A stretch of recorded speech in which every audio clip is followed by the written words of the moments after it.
আপনাদের এলাকায় কি চাঁদাবাজি হয় বাজারে? দেখবেন আমাদের বিশ্ববিদ্যালয়ে চাঁদাবাজি হইতো, ক্যান্টিনে চাঁদাবাজি হইতো, আশেপাশে মার্কেটে চাঁদাবাজি হইতো। এখন চাঁদাবাজিরা আর খাবার পায় না, চাঁদাবাজিদের খাবার এখন বন্ধ হয়ে গেছে। কেন বন্ধ হয়েছে? কারণ হচ্ছে শিক্ষার্থীরা সঠিক জায়গায় ভোট দিতে পারছে।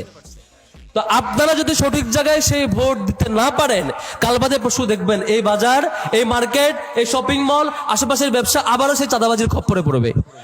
তাহলে আমাদের দ্বিতীয় করণীয় হচ্ছে, যে ব্যক্তিকে আপনি আস্থা পান না এই ব্যক্তিকে ভোট দিলে তিনি চাঁদাবাজি করবেন না, এই নিশ্চয়তা যার ব্যাপারে পান না, তাকে কোনোভাবে ভোট দেওয়া যাবে না। এটা দ্বিতীয় ব্যাপার। তৃতীয় ব্যাপার হচ্ছে, আমরা মনে করি এমপি মন্ত্রীর কাজ হইলে মনে হয় এলাকায় এসে খালি বিচার সালিশ করা। আপনি দেখবেন যে বিশাল নেতা, সে ভোট হয়ে নির্বাচিত হয়ে এমপি হয়েছে, সংসদে দাঁড়ায় দাঁড়ায় একটা বক্তব্য দিতে পারে না, স্ক্রিপ্ট দেখে দেখে পড়ে। এর আগে দেখেছেন না? আমাদের রাষ্ট্রের জন্য একটা লজ্জা। গত টার্মে আমরা দেখেছি এমন এমন এমপি ছিল, এমন এমন সংসদ সদস্য ছিল, তাদের মুখ দিয়ে কথা বের হয় না।